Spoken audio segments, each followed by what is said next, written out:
Salut à tous, c'est Loser Killer qui vous parle donc pour une nouvelle review vidéo Bionicle qui va s'inscrire dans notre continuité des 7 titans, donc rétrospective de 7 titans de 2001 à nos jours. Donc les 7 titans, souvenez-vous, c'est des 7 un peu coûteux, donc pour faire une marge de prix, ils coûtant environ entre 20 et 60-70 euros, voilà, tout bêtement. Donc bon, aujourd'hui on va continuer en 2001, on va même finir 2001 parce que oui, souvenez-vous, je n'ai pas, excusez-moi, je n'ai pas une collection parfaite de Bionicle, je n'ai pas tous les Bionicle en fait, donc il m'en manque certains, et il manque le dernier rail en fait, donc le plus coûteux, les Manas, voilà, tout bêtement des espèces de rails télécommandés, donc souvenez-vous, oui, parce que bien évidemment, les Titans en 2001 c'était des rails, donc en fait des animaux sauvages, tout bêtement, comme si on compare ça à notre monde réel, quoi, voilà, tout bêtement, et donc, donc je sais pas, donc on va finir en fait notre rétrospective des 7 Titans 2001, avec Muaka et Kanra. Voilà, donc le second set le plus coûteux pour donner un ordre d'idée, et le second set le plus grand normalement. Voilà. Donc bon, voici la boîte. Donc comme vous pouvez remarquer, on va retrouver la fameuse bordure grise de Bionicle et des Lego Techniques donc en 2001. Voilà. Sauf qu'ici on a bien sûr le infecté avec la carte de Matanui, le logo Bionicle et écrit ici Muaka et Kanra, la recommandation d'âge et la référence du set. On pourrait aussi remarquer, en plus de la grosse image, mais bien évidemment je reviendrai sur les sets en eux-mêmes, enfin j'en parlerai plus longuement avec les sets dans la caméra. On peut aussi remarquer donc sur le coin ici une image du haut infecté en fait, parce que souvenez-vous, voilà, le haut infecté c'est un peu le symbole de 2001 et donc il est enfin inséré dans ce set là sous forme de jouet, donc c'est vraiment pas mal. Et d'ailleurs on pourra remarquer que là sur cette image il y a bien un halo lumineux encore plus ici à ce niveau là, donc ce qui fait que le masque fait un peu en dehors de l'image, mais il tenait vraiment à montrer que on avait enfin le fameux masque qu'on voyait partout dans ce set là, voilà. Donc c'était encore une autre occasion de faire vendre ce set, quoi. En y insérant un espèce d'item exclusif, parce qu'au final, en dehors de Muaka et Kanra, vous ne l'aviez nulle part, ce masque infecté. Donc là, vous avez 3 images donc de mécanismes, voilà, en fait, qui montrent le jeu en lui-même, parce que souvenez-vous, chacun des rails 2001 vient avec en fait 2 rails dans la boîte, donc ça c'est pas mal, pour jouer avec un ami, et donc en fait jouer à un jeu qui consiste à retirer le masque canoë donc de l'adversaire, quoi, grâce à différents moyens. Donc on est par exemple avec les Nurama, c'était de faire battre les ailes du Nurama pour essayer d'enlever le masque. Avec les Ninjaga, c'était carrément jouer avec le dart pour essayer d'enlever le masque aussi, pour un coup de dart sur l'adversaire. Et les Tarakawa, c'était des coups de poing. Donc là, on verra ensuite ce qu'apportent ces sets. Voilà. Comme mécanisme. Une autre image de la boîte. Et là, une image donc toujours la même image de Tayu qui se met en position de garde de profil contre le Muaka qui est, comme vous pouvez le voir, activé. En fait, le mécanisme est activé, mais donc on y reviendra plus tard. Mais vous pouvez au moins voir un peu à quoi ça ressemble là, comme ça. Ah, attendez, parce que là, faut que je retourne la boîte dans tous les sens. Voilà. Donc, à l'arrière, on va retrouver nos deux Muaka et Kanra. Là, on va vous montrer le mécanisme un peu plus en 3 étapes, quoi, comment ça marche. Je vous parlerai de ces 3 étapes un peu après. Là, on va retrouver aussi en fait, comment enlever le canoë de l'adversaire. Ici, on va retrouver donc le combo qui est canon à l'histoire, en fait, donc qui est inséré dedans. C'est pas un combo comme ça qui n'a aucune utilité. Voilà. Et donc là, une pub qui est en fait proportionnelle à la taille de la boîte selon les boîtes, vous avez remarqué, donc pour bionic.com avec plusieurs images de MNOLG, voilà. Donc là, par exemple, c'est l'image de Takoro et de la capture de Tahu quand il arrive dans Takoro, voilà. Et donc, c'est à peu près tout pour la boîte, voilà. Donc elle reste dans l'optique des boîtes 2001, hein, avec l'espèce de fond désertique, genre de choses avec des roches et tout, voilà. Donc c'est plutôt, ça reste dans la continuité, elle est plutôt pas mal, elle est assez impressionnante. L'image et tout ici est franchement sympa et impressionnante aussi. Voilà. Donc ça c'est pour la boîte. On va maintenant passer au mode d'emploi. Donc comme d'habitude, il y en a 2 par boîte. Donc voilà, donc un par rail et un est plus épais. Là par exemple c'est le cas de celui de Kanra qui est plus épais parce qu'il contient aussi les informations du combo. Voilà, tout bêtement. Donc par exemple si je prends les 6 trucs à montrer, non. Donc visiblement, non, là ça se fait en 44 étapes et la dernière page montre la dernière étape. Donc aucun rajout, aucun bonus, à part le fait qu'on vous montre sur le côté comment on utilise le Muaka. Et donc l'autre, je pense qu'il y a peut-être plus d'infos, on va voir. Ok, donc voilà. Donc là, par exemple, attendez que je trouve ça. Voilà, 13, 44. Voilà, donc là vous avez cette image-là au milieu du mode d'emploi. Attendez, j'aimerais bien vous montrer un peu la version jouée. Ah mais j'arrive pas à l'avoir de face. Voilà, attendez. Hop là, comme ça.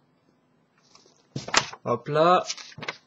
Et donc là, bah, bien sûr, vous pouvez voir le mode d'emploi pour le combo. Et donc le combo, je pense qu'il vous montre peut-être en vrai. Voilà, il vous montre en mode vrai joué sur la dernière page. Ce qui est plutôt pas mal. Et ici, on a une chouette affiche. Donc je vous ai déjà montré avec ma review des toits Hold Down, on a la chouette affiche avec tous les masques. Donc les 72 Kamui plus 1 avec le Vaï. Voilà, le masque du temps. Et à l'arrière, vous avez la fameuse aussi poster de pub.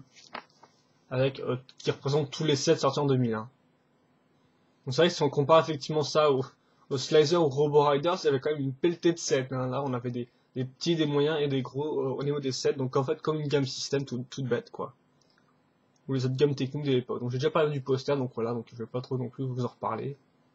Il est juste pas mal du tout, je pense, pour tout montrer en même temps. C'est vraiment sympa. Et voilà pour les deux modes d'emploi, excusez-moi. Et donc on va pouvoir passer aux sets en eux-mêmes maintenant. Donc, hop là. Avec en premier donc Muaka, voilà. Donc, oula, attendez, par contre, oui, c'est vrai, j'avais levé la caméra et tout pour alors la boîte en entier, mais bon. Donc voilà, donc Muaka. Donc on va peut-être commencer sur le schéma de couleur d'abord. Donc le schéma de couleur, c'est du gris foncé, du noir, ainsi que du jaune cette fois-ci. On aura aussi un peu d'argenté au niveau des pales techniques ici et des tuyaux là, mais sinon c'est limité surtout en grande partie au noir et au gris foncé. Voilà, tout bêtement.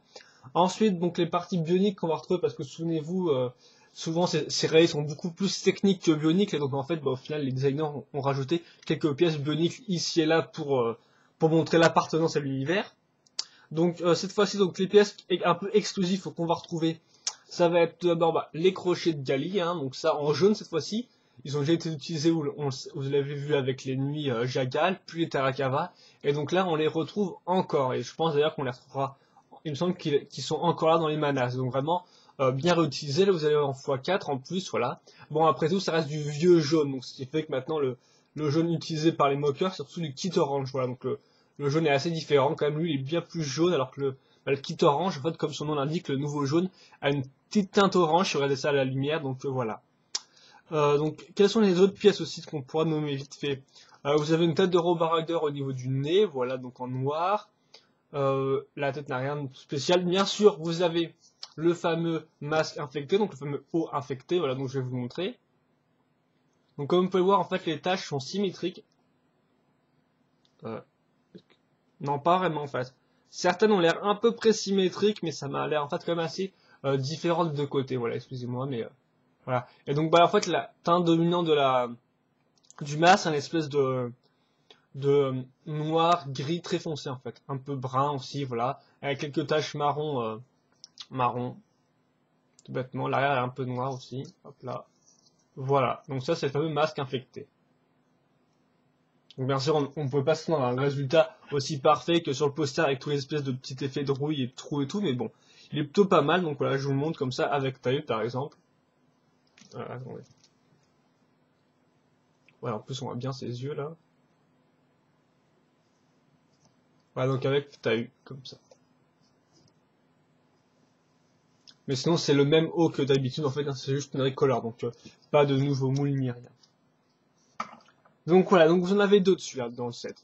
Autre petit d'ailleurs, autre partie technique, c'est la tête de une tête Holda, cette fois-ci en gris foncé. Je pense pas qu'on l'avait avant avec les Turaga, vu que Wen Yuan avait des noirs, voilà, tout bêtement. Et ensuite, bah en fait c'est à peu près tout. On pourra retrouver aussi des pal slicers ici, enfin je place ça pal slicer personnellement, voilà, à ce niveau-là. Mais après c'est à peu près tout niveau pièces bioniques là. Après niveau pièces qui sont pas des barres techniques avec des trous, on pourra vite fait nommer donc les pales, j'appelle ça des pales techniques personnellement. Je pense pas que ça s'appelle comme ça s'appelle panel en anglais. Donc des panels voilà techniques jaunes ici, donc sur les deux côtés, ainsi que des tuyaux qu'on trouve ici, ainsi que des pieds de slicer à ce niveau-là, et enfin des roues à l'arrière, enfin des roues qui forment une chenille, voilà, tout bêtement. Donc ça c'est à peu près pour les pièces en elles-mêmes, voilà, tout bêtement.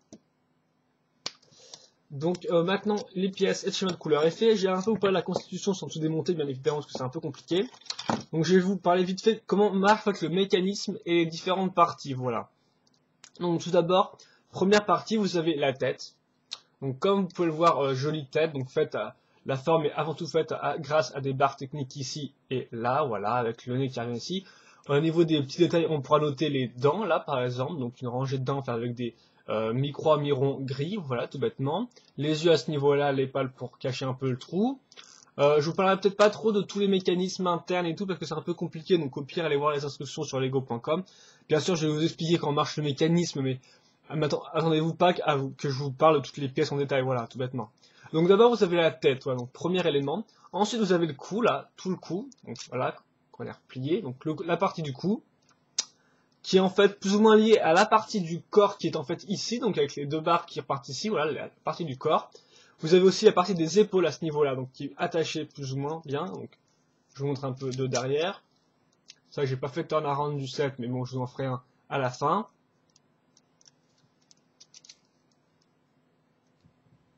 Voilà, donc avec des petites pièces système d'ailleurs.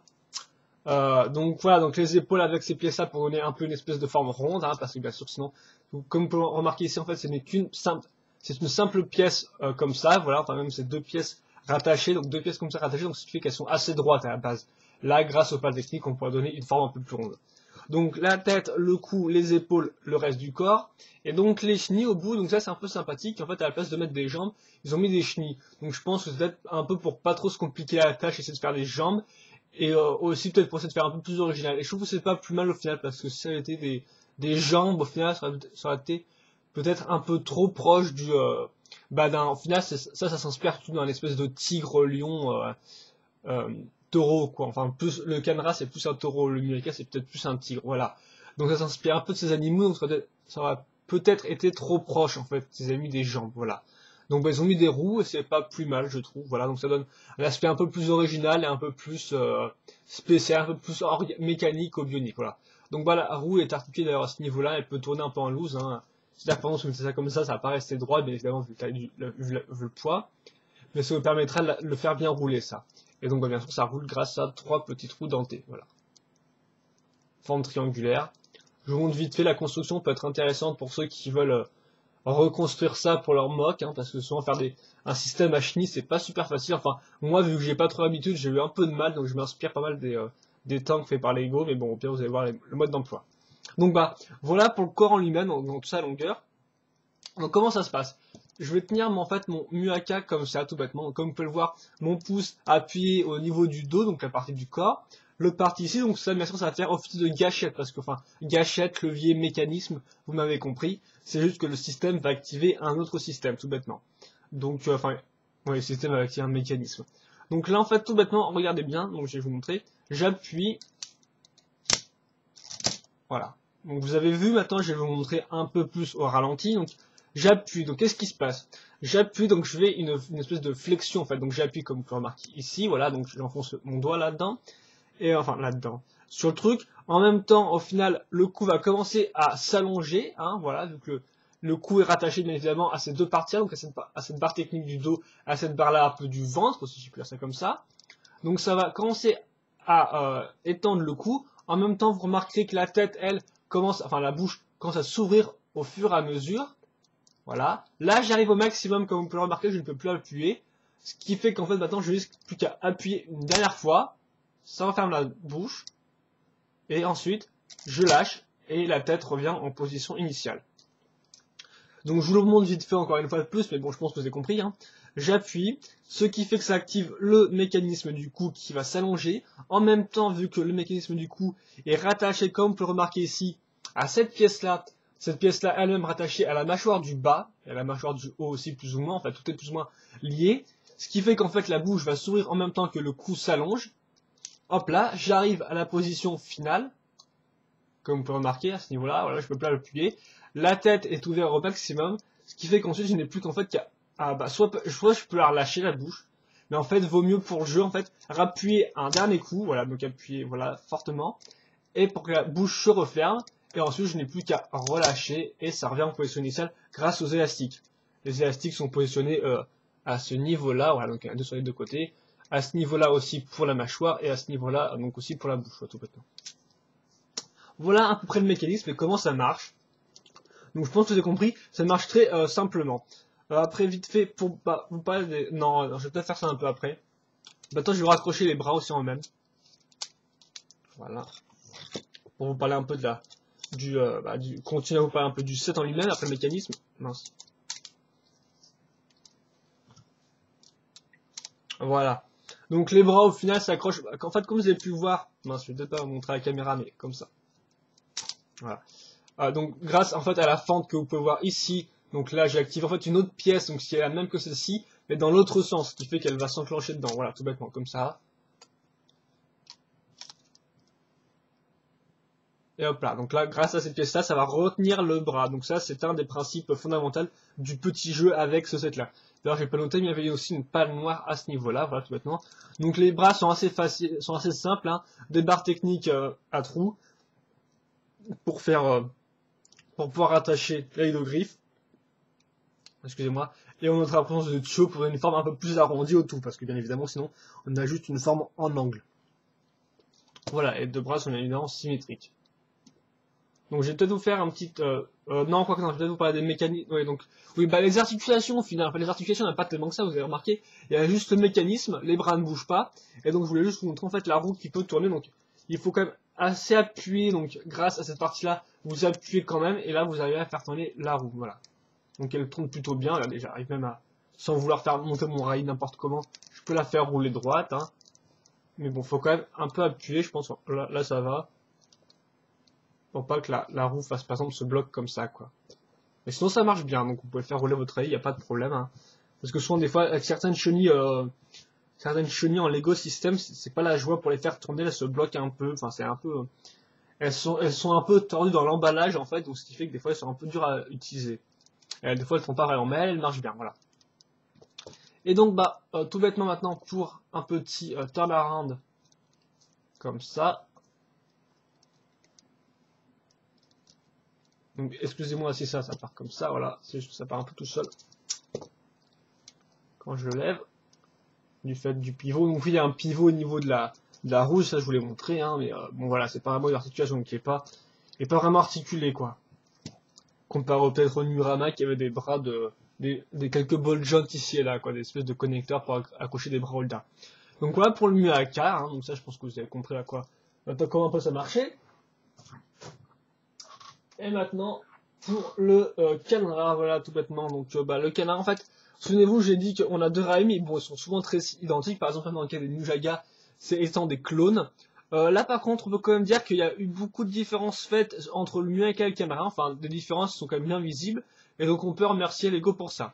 Donc bon, d'abord le schéma de couleur, on va retrouver donc le fameux noir et gris et argenté, mais en plus, enfin argent, et en plus on va retrouver du rouge, cette fois-ci à la place du jaune, même si on va quand même retrouver un peu de jaune ici, au niveau des espèces de panneaux système, voilà, tout bêtement.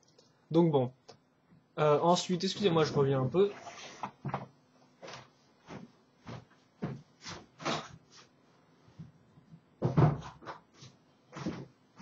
Voilà, excusez-moi pour la petite pause. C'est que souvent mes chats veulent entrer et après ils grattent à la porte et j'ai peur que ça s'en tourne à la caméra enfin, donc je vais leur ouvrir là, tout bêtement. Donc excusez-moi pour ça, mais bon, on s'en fiche un peu, on va continuer la review. Voilà. Donc, où j'en étais, oui, donc le schéma de couleur a eu du rouge, cette fois-ci à la place du jaune, tout bêtement, à part qu'on trouve un peu du jaune sur les pièces système qui montrent en fait les flèches à ce niveau-là, tout bêtement. Donc les petites différences qu'on pourra noter, et donc ça va aussi me permettre de vous parler des pièces qu'on va retrouver, donc les pièces bioniques dans le set. C'est trop dans la tête de se mettre comme ça. Donc tout d'abord en fait le nez n'est plus fait avec une pièce une tête de Robo Rider, mais c'est une tête de Slicer comme vous pouvez le remarquer. On remarquera aussi qu'il y a moins de dents, il y a plus de dents au-dessus, dans la zone supérieure, mais juste dedans, dans la zone inférieure, donc comme le Muaka. Donc je pense que ça c'est dû à la pièce, en fait tout bêtement cette pièce-là, il ne peut pas mettre les dents au bon endroit. Ensuite on pourra remarquer qu'à la place des pieds slicer au niveau des cornes, là on a des vraies cornes faites avec des pinces de gali encore une fois de plus, cette fois-ci en rouge, donc vous en avez deux, donc encore une fois de plus, encore des couleurs, enfin encore des nouvelles, encore une tricolore pour les pièces de gali, voilà tout bêtement. Donc ça va nous amener au bras, tout bêtement, donc les mains en fait ont été changées, donc plus de griffes de gali cette fois-ci, mais par contre deux têtes de Robo Riders, voilà, donc pour faire des espèces de pattes. Moi, j'imaginais à l'époque que c'était un peu des lance-flammes, mais bon, ça, c'est mon imagination un peu de fou furieux. Mais bon, normalement, oui, c'est une espèce de pâte normale, hein, voilà, tout bêtement. Et ensuite, donc, bah, pour les masques, donc, ouais, cette fois-ci, c'est différent, donc, ce n'est pas un haut infecté, c'est juste un masque, enfin, c'est un masque de Vakama, donc, j'ai même plus le nom du masque de Vakama. J'ai non, la plupart ah non, j'ai pas ce verbe que je cherche, je ne le trouverai pas. Quoique, il est sur le mode d'emploi d'un. Enfin bref, oui, le masque de Vakama qu'on va retrouver en fait en noir, tout bêtement. Donc, attends, ça s'appelle comment? Le Una, voilà. Comment j'ai fait pour l'oublier en plus? À l'époque, je connaissais tous les noms de Unit par cœur. Cette époque est assez lointaine. Donc le Una, voilà. Le Una, donc c'est aussi en noir, donc c'est assez original vu qu'effectivement, souvenez-vous, les masques des Turaga en fait sont sortis juste dans les couleurs secondaires des toits, c'est-à-dire par exemple pour Gali, les masques secondaires sont en fait en bleu clair, pour Taïus ils sont en orange, voilà, donc les couleurs principales des Turaga au final, voilà tout bêtement. Et donc là bah, on le retrouve en noir, la couleur de Nua, et donc bah c'est plutôt, bah, donc c'est pas commun quoi, c'est la seule fois où on le trouvera en noir vu que c'était pas sorti en noir, à part pour souvenez-vous les deux masque Misprint, donc en fait qui a été mal coloré, donc c'est-à-dire le Ruru, le masque de Wenua, et le masque de Matao. Voilà, le masque de Matao et de... Ah non, pas de Matao, de Nuju et Wenua ont été sortis dans les 6 couleurs des toits, mais à part ça, il n'y en a aucun autre normalement. Voilà, si je dis pas de bêtises, mais bon, c'est possible qu'il y en ait un autre un peu de rare ou je sais pas. Donc voilà, donc là vous avez le Una en noir, voilà. Donc vous en avez deux. La petite reste grise, donc elle n'a pas changé. Voilà. Et donc, bah, c'est à peu près tout, hein. Il n'y a rien d'autre de différent à ce niveau-là. Donc, c'est déjà pas mal, c'est comme pas mal différent, je trouve, parce qu'il y a le nez, les cornes et les bras et les masses. Donc, c'est un peu plus différent, au final, que par exemple les Nuirama. Donc, voilà. Donc, bien sûr, le mécanisme est pareil, hein. J'appuie, la bouche s'ouvre, hop, comme ça. Et elle se referme, je lâche, et ça se remet en position initiale. Allez, un dernier coup pour la route. Voilà, comme ça. À noter évidemment que les élastiques sont des 2001, donc sont assez foireux en clair, vu que bah ils cassent au bout d'un an, grosso modo. Vous avez beau sans ne pas jouer avec, bah, ils vont se casser encore plus rapidement parce qu'ils vont commencer à sécher en fait tout bêtement, et donc ils vont devenir durs et après se désagréger quoi, se détruire tout seul quoi. Donc quand vous allez faire ça par exemple, et ben vos élastiques vont se péter en deux quoi tout bêtement, donc quand ils seront assez vieux. Donc c'est un peu dommage ça. Bon, vous pouvez en commander sur le site de lego.com, mais bon, à partir de 2002, c'est un peu mieux, quoi. Mais après 2002, je suis pas sûr que les tailles soient les mêmes, et bien sûr, ils ne sont plus noirs, les élastiques. Ils deviennent verts ou blancs, ou orange.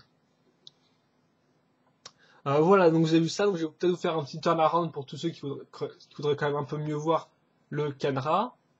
Donc lui, oui, il est plus inspiré d'un taureau, bien évidemment, avec ces deux espèces de cornes.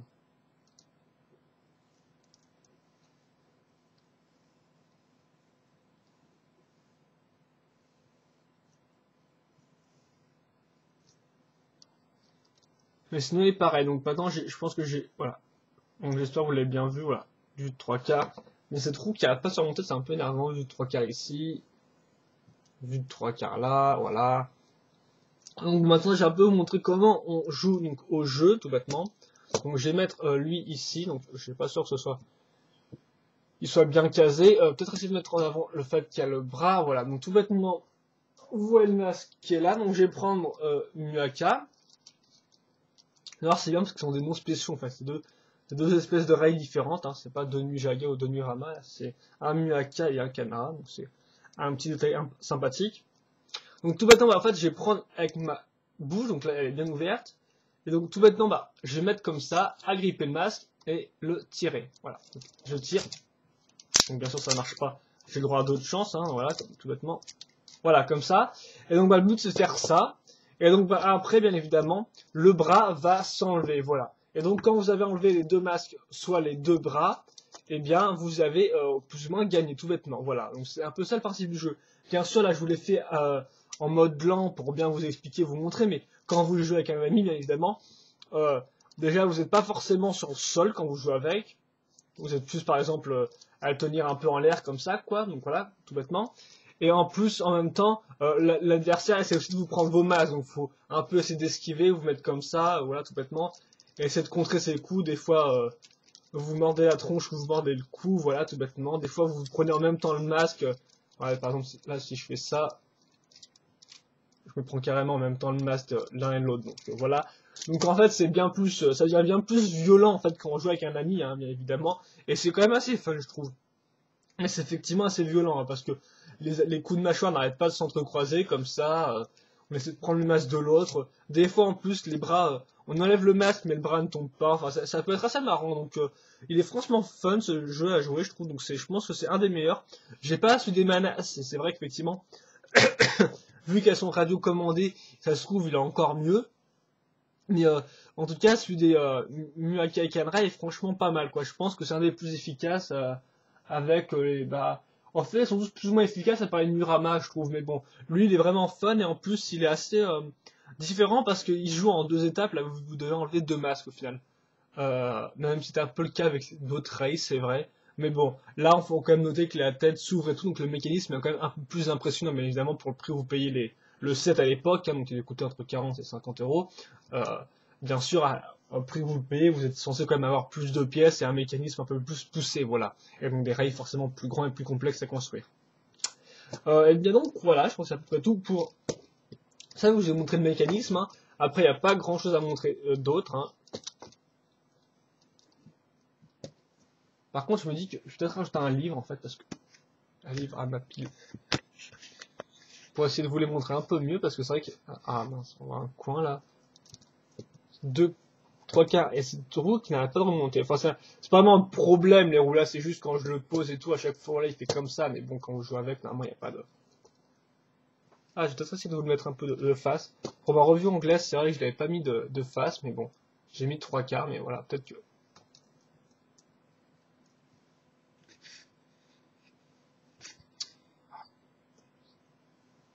Voilà, donc excusez-moi si vous avez un peu les masques coupés. Mais bon, voilà, donc c'est à peu près. Ouais, je vais en mettre un derrière en fait. Voilà. Un derrière, un comme ça. Ça me semble être une bonne idée. Je suis quand même un gros maniaque de la pose, mais je suis comme ça. Donc voilà, c'était ma petite review sur les Muaka et Kanra. Enfin, petite, je ne sais pas combien de temps elle a duré. Donc sur ma review des Muaka et Kanra. Donc bah les Titans, donc les enfin ah non, j'ai plus le truc. Enfin, les deuxièmes plus chers, voilà, donc sortis en 2001, tout bêtement, voilà. Donc maintenant, bien sûr, vous pouvez trouver, je sais pas, enfin, vous pouvez le trouver peut-être sur eBay, mais c'est assez chaud. Bricklink, je sais pas du tout, parce que Bricklink, des fois, ils font quand même ils savent, ils connaissent la valeur des sets souvent, donc ils vous font banquer, quoi, voilà. J'ai eu de la chance, effectivement, moi, que Shadow et un Maxi Toys près de lui qui déstocke leurs vieux jouets, en fait, donc ce qui fait qu'il m'a pris un second lieu à Kenra, vu que mon premier était un peu endommagé. Il manquait des masques et tout ça, donc voilà. Mais sinon, effectivement, je pense que bah, eBay reste la meilleure solution. Et peut-être Bricklink s'il y a des trucs sympas, faut voir. Voilà. Au pire, bien sûr, des enchères sur le forum, BenixLegend.com. Bien sûr, sur les autres forums, hein, je voulais dire ça comme ça, mais bien sûr, d'autres ventes et échanges sur d'autres forums, tout bêtement. Voilà. Donc bon. Où je disais donc voilà donc le Raila donc niveau défaut en fait à part ça bien évidemment qui sont encore principalement techniques donc ça peut en rebuter plus d'un bien sûr ceux qui aiment les titans plus modernes bon bah ils aimeront pas ça mais bon ça c'est un peu on peut vraiment compter ça comme un point faible vu que c'était un peu le cas partout en 2001 c'était un peu comme ça que c'était fait donc voilà mais bon pour certains ça peut quand même être un point faible donc on mettra tout ça en point neutre au final construction plus technique que bionique là ça vous l'avez remarqué. Et après, j'ai pas de gros défauts aussi où il est pas très articulé si on le compare à certains autres, hein. Là, il met vraiment tout en avant sur le mécanisme en lui-même, hein, voilà. Donc, on n'a pas de bol jaune qui rien comme les pattes des Nijaga ou les espèces de bras des Numirama, voilà. Donc, pas d'articulation là aussi, ça peut être un point négatif. Et sinon, je pense que c'est à peu près tout. Peut-être que certains pourront aussi regretter la partie arrière, qui est quand même beaucoup moins détaillée que la partie avant, parce que là, la tête quand même est très impressionnante, hein, elle est très détaillée avec les dents, tout ça, les yeux, genre les pales, le cou en lui-même. Et après, c'est vrai qu'effectivement, vers le dos, on part juste avec deux barres et une chenille. Bon, comme j'ai déjà dit, la chenille en elle-même est assez originale, donc moi ça me va, mais je pense que peut-être que certains pourront reprocher le fait que l'arrière du rail ne soit peut-être pas à la hauteur de l'avant, voilà, la partie avant. Là, j'essaie vraiment de chercher des points faibles pour vous parce que moi j'en ai pas tellement. Enfin, souvent je vois pas vraiment de points faibles dans les sets. Bien sûr, un point faible aussi c'est les élastiques, mais c'est bien aussi c'est redondant à tous les sets de Milan, donc peut-être en point neutre en fait. Donc les élastiques qui se pètent trop facilement au bout d'un an de jeu, mais bon, bien sûr peut-être qu'au bout d'un an vous n'y jouerez plus avec, peut-être que même vous n'y jouerez plus jamais, donc vous n'y jouerez pas vraiment avec, donc vous le laisserez sur une étagère et qu'il y ait des élastiques ou pas, ne vous apportera pas vraiment. Donc voilà pour les points faibles et les points neutres. Ensuite, je dirais que les bons points, bon bah c'est les recolor pièces, hein, donc comme les griffes de Gali. Après, bien évidemment, c'est que la même pièce, il n'y a pas tellement que ça, donc là aussi ça peut être un peu un point faible un peu comparé à d'autres sets, mais bon, il y a quand même pas mal de pinces de Gali. Et aussi, bon bah au final, ce qui fait le gros point fort des pièces bioniques, là, en fait, là-dedans, c'est tous les masques hein, fournis, bien sûr, vu qu'on a le haut infecté, voilà ici, donc il n'arrête pas de bien sûr de se baisser comme ça, il peut pas, il reste pas souvent comme ça les masques. Hein. Ils restent pas souvent droits, c'est ce que je veux dire. Ils se baissent souvent, bien évidemment, vu qu'on, avec le vent, tout ça, quand on joue avec, on les bouge un peu dans tous les sens. Enfin bref, voilà, donc le haut infecté et un masque donc de Vakama noir, c'est plutôt rare vu qu'il n'est pas sorti avant, ni après d'ailleurs. Donc voilà, donc des masques, en fait c'est plutôt ça qui, on va dire les griffes de Gali, les pinces de Gali c'est pas mal, mais bon c'est pas non plus l'extase vu qu'il y a pas, il y a que ces pièces là qui sont en recolor quoi. Mais par contre les masques c'est vraiment un gros plus quoi. Surtout le masque infecté pour tous ceux qui sont bien dedans 2001, genre de choses et tout, c'est quand même c'est un objet assez important, je dirais. Je dis pas non plus qu'il faut absolument posséder pour être un vrai fan bionique, là, pas du tout, hein. Voilà. Vous achetez le toit qui vous plaît, c'est ça qui est important, quoi. Enfin, les sets qui vous plaisent. Mais ça reste un élément important en 2001, voilà, tout bêtement. Donc voilà. Et donc, bah, un autre point fort aussi, c'est le mécanisme en lui-même qui est vraiment sympathique, hein. Ouvrir la bouche, ça. Pour un set à ce prix-là, c'est vraiment complexe, je trouve. Donc, ouais, je pouvais pas m'attendre à moins non plus, quoi. Je trouve que c'est vraiment pas mal comme mécanisme, et pour le prix où on le payait à l'époque, c'était vraiment sympathique. Bien sûr, aussi en point fort, c'est le fait qu'il y ait deux rails, mais bon, ça bien. Ils en mettent deux à chaque fois pour le jeu, donc ce qui fait qu'en fait, le fait qu'il y en ait deux, le jeu en lui-même et le mécanisme, en fait, tout ça va de pair et donc fait quand même un bon gros point fort selon moi. Voilà, donc voilà pour ça.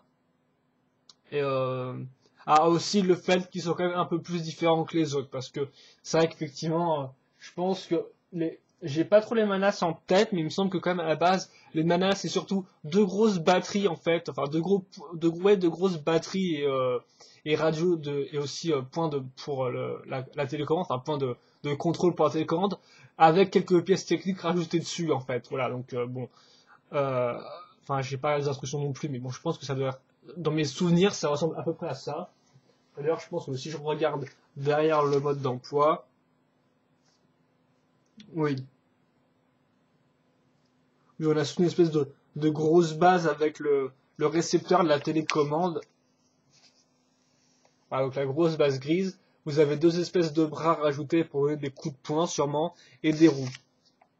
Des chenilles qui sont d'ailleurs de la même taille que que celles de ah mince, j'ai plus le nom. Que celle du Tarakava, voilà.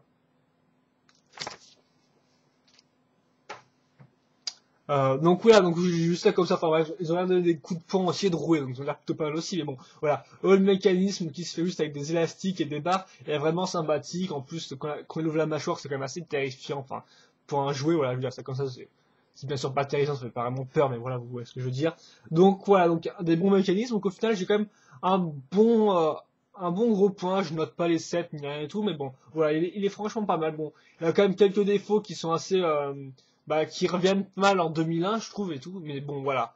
Je pense au, quand même, au final aussi, bien sûr, le design est franchement sympathique, voilà, même si, bon, comme j'ai dit, pour certains, je pense que la partie arrière les décevra un peu, voilà. Mais bon, je pense que c'est à peu près tout pour mes rails, voilà, pour les Muaka et Kenra. Vite fait, je vais juste vous montrer, donc effectivement, cette revue prend assez de temps, je suis en train de me rendre compte, donc désolé. Euh, mais bon, je fais des longues reviews pour mes, bien française et tout, donc voilà. Donc voilà, j'ai vite fait, vu que j'ai pas les manas, je vais pas vous montrer tous les rails ensemble en fait sur la table. Je pensais faire, mais en fait je suis pas trop sûr, donc j'attendrai avoir les manas. Mais je vais quand même vous faire un petit récap vite fait, hein, voilà.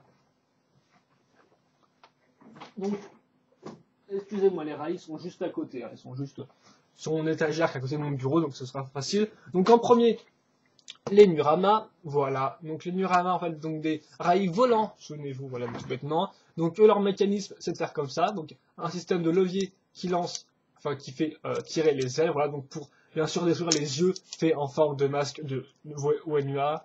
Voilà, ils n'auraient pas besoin de dire, je vais pas non plus vous refaire des reviews pour chacun. Donc voilà, les Murama en premier, donc les plus petits prix des temps de 2001, voilà. Donc bien sûr, j'ai déjà tous fait la review de cela, donc allez la voir si vous ne l'avez pas vu, enfin si ça vous tente, hein, mais évidemment je vous oblige pas à aller la voir. Mais si ça vous tente d'en savoir plus, allez voir. Ensuite on a eu les Ninjaga, donc plutôt des rails scorpions eux, donc qui d'ailleurs n'entrent pas dans le champ vu qu'ils ont un dard assez grand, assez haut, voilà. Donc eux des clones parfaits, et donc bah, le mécanisme, comme je l'ai dit en fait c'est le dard, donc le système de gâchette plutôt bien caché en bas, et voilà. À noter une construction quand même qui est assez intéressante vu qu'elle se fait en plusieurs parties en fait. C'est assez, c'est un peu une construction sectionnée un peu comme les Lego maintenant quoi. C'est-à-dire qu'en fait on commence par le corps et on peut rattacher simplement tout le reste au corps, voilà. Donc par exemple les pattes ils sont rattachées grâce facilement à ces parties-là et donc ils sont rattachés facilement au corps. Et donc là le mécanisme donc assez efficace qui fait quand même bien plus mal que celui des Murama. Donc ça c'est Ninjaga, voilà donc nos amis scorpions. Donc à noter les schémas de couleurs aussi à chaque fois un peu originaux. Donc les Murama vous avez vu c'était orange et vert pomme. Les Ninjaga c'est bleu clair et violet. Voilà. Ensuite on a excusez-moi les Tarakava. Donc les Tarakava en fait. Donc, hop là aussi je vais devoir monter à Cannes. Donc hop là les Tarakava. Schéma de couleur bleu normal et un espèce de vert. Le vert de Kongu en fait tout bêtement. Voilà donc une espèce de vert un peu spécial. Voilà, donc eux, ils ressemblent pas vraiment à des rails en fait. Je vous aurais bien dit girafe, mais non, je vois pas vraiment et j'ai pas cherché sur Biosector entre temps, donc je sais toujours pas si sont censés être inspirés d'animaux que je ne connais pas. Hein. Il y a des tonnes d'animaux sur la Terre, donc bien évidemment, je ne peux pas tous les connaître.